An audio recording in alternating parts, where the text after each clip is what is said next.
What's up, you guys? Ross Sapp, managing editor of Fightful.com here. Had to redo this news update video. It is the wee hours of the night, but we don't rest here at Fightful.com. We have a news update video for you. UFC 219 finally has a main event. It's about 6 weeks out from the show.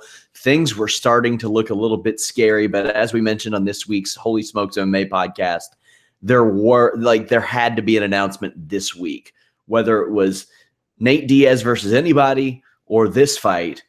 UFC 219 needed a main event, and it got one in the form of Cris Cyborg against Holly Holm for the UFC Featherweight Championship. This is a very interesting fight.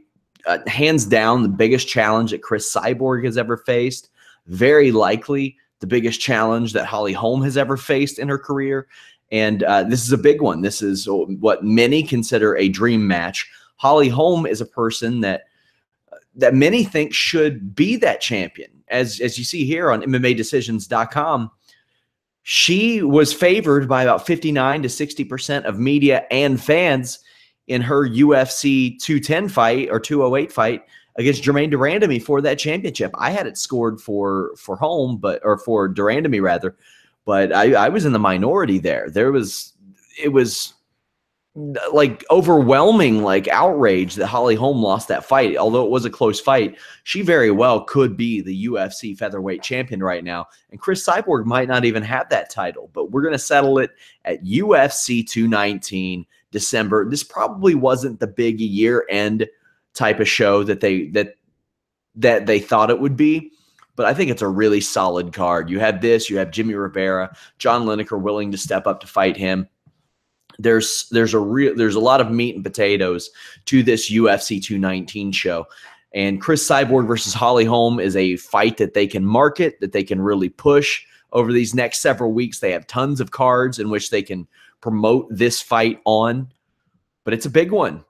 UFC 219, Cyborg versus Holm. It looked like it wasn't going to get done as recently as about a week ago. Cris Cyborg had turned down a fight with Holly Holm earlier this year. Holly Holm didn't seem like she was ready to meet financially where the UFC wanted to meet in this fight. Her management have always been staunch negotiators, even getting into the UFC.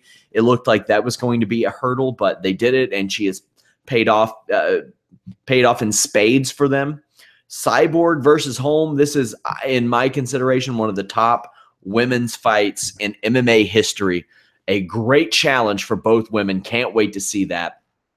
If you all haven't visited Fightful.com lately, we've made a couple of updates to our main page. And check out this over on the right side of the screen. You can see this over at Fightful.com and FightfulPods.com.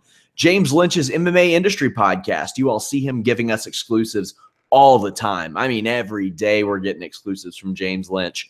The MMA Industry Podcast is a great look at the other side of the MMA industry. He had me on there the first week talking about how I got into covering MMA and pro wrestling.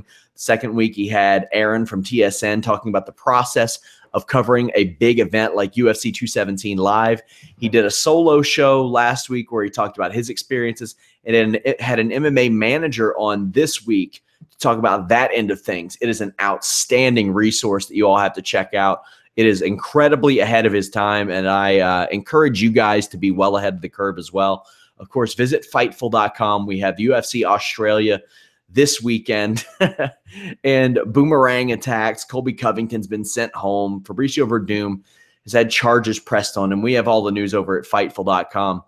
But tune in, guys. We're going to have a live post-show podcast after this giant UFC 219 main event.